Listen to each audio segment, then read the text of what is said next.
Selamat datang di kelas interaksi obat dan makanan. Pada pertemuan kali ini kita akan membahas tentang interaksi obat dan makanan pada penyakit kanker. Kurang lebih ada 12 jenis penyakit kanker saat ini.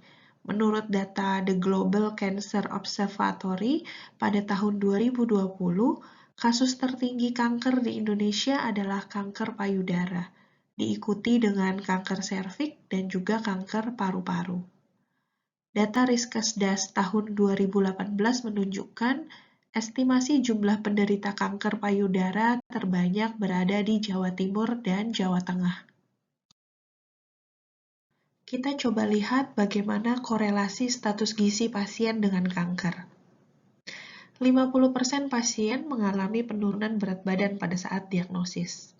Dan hampir semua pasien kanker akan mengalami kehilangan free fat mass atau massa tubuh tanpa lemak, yang artinya penurunan berat badannya dikarenakan kehilangan massa otot. Itu mengapa pasien kanker yang dirawat di rumah sakit beresiko mengalami malnutrisi energi dan protein. Sebagian besar pasien kanker kehilangan lebih dari 25% berat badan yang merupakan tanda awal terjadinya sindrom kakeksia. Selain itu, 10% dari pasien kanker ditandai dengan malnutrisi dan ketidakseimbangan elektrolit yang ekstrim. Sehingga semakin dini deteksi kanker, resiko terhadap pengobatan dan kematian akan relatif semakin kecil. Sindrom anoreksia kakeksia yang umum terjadi pada pasien kanker ditandai dengan perubahan yang progresif, mulai dari hilangnya massa tubuh tanpa lemak dan peradangan sistemik yang tidak disengaja. Ditandai dengan gambaran klinis seperti adanya atrofi otot, munculnya anoreksia, kemudian sistem imun menurun, terjadi kelelahan, anemia, sampai hipoalbuminemia. Pada pasien kanker sering ditemui penurunan berat badan yang drastis. Alasan utama penurunan berat badan pada pasien kanker adalah kurangnya asupan makan yang disebabkan karena anoreksia. Dan kondisi anoreksia ini bisa disebabkan karena rasa mual, vomiting, disgeusia atau perubahan indera perasa, penurunan nafsu makan, terjadinya peningkatan kebutuhan kalori karena kanker, hingga tidak efisiennya penyerapan zat gizi akibat adanya treatment pada penyakit kanker.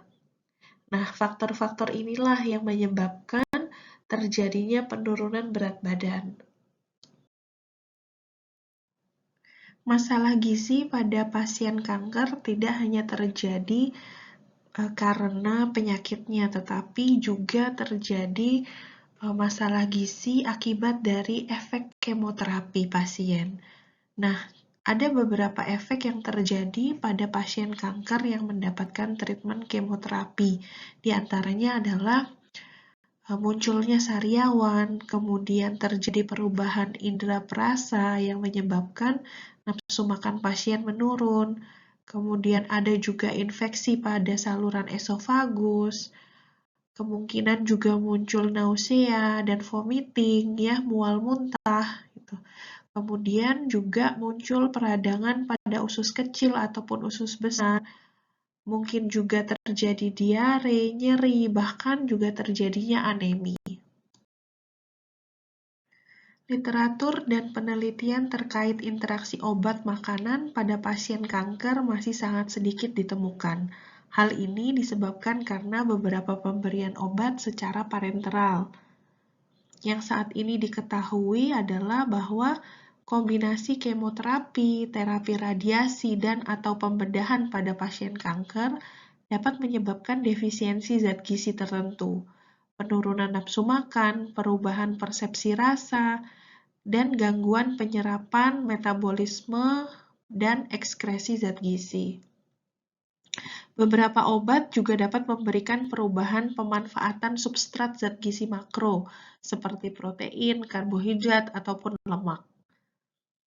Intoleransi glukosa atau hiperglikemi juga umum terjadi pada pasien kanker dengan febrile neutropenia. Berikut ini adalah beberapa obat yang mengganggu pemanfaatan zat gizi di dalam tubuh. Salah satunya adalah obat golongan kortikosteroid yang digunakan untuk menekan peradangan dan mengurangi rasa nyeri pada pasien kanker. Tetapi obat-obat jenis ini juga memiliki pengaruh terhadap sensitivitas insulin di dalam tubuh. Tidak hanya mengganggu metabolisme zat gizi makro, pengobatan kanker juga menyebabkan terjadinya interaksi terhadap keseimbangan elektrolit di dalam tubuh. Interaksi obat elektrolit umum terjadi pada pasien kanker 1-3 hari setelah dimulainya terapi obat. Namun, pada pasien yang memiliki disfungsi ginjal sebelumnya, interaksi obat dan elektrolit ini dapat terjadi sesegera mungkin, terutama pada pasien dengan TLS atau tumor lysis syndrome. Ini adalah interaksi beberapa obat terhadap kondisi elektrolit yang umum terjadi pada pasien kanker. Beberapa obat-obatan ini dapat menyebabkan terjadinya hipernatremia, hiponatremia, hiperkalemia, hipokalemia, hiperfosfatemia, dan juga hipofosfatemia. Bila terjadi ketidakseimbangan elektrolit akibat pengobatan kanker, maka harus dilakukan penggantian elektrolit, mengingat durasi pengobatan kanker yang banyak dan pasien menerima sisa-sisa efek obat yang dapat bertahan selama bertahun-tahun di dalam tubuhnya. Ketidakseimbangan elektrolit di dalam tubuh ini juga akan berpengaruh pada keseimbangan asam basah tubuh. Nah, berikut ini adalah beberapa obat yang juga mempengaruhi keseimbangan asam basah pada pasien kanker. Sedangkan berikut ini adalah beberapa obat-obatan terapi pada pasien kanker yang menyebabkan metabolic alkalosis dan juga metabolic acidosis. Sebelum saya akhiri pertemuan kali ini, silakan bisa mempelajari jurnal yang sudah saya lampirkan di Google Classroom. Kita akan mendiskusikan jurnal tersebut pada pertemuan selanjutnya. Demikian materi kita kali ini. Terima kasih, sampai jumpa di pertemuan selanjutnya.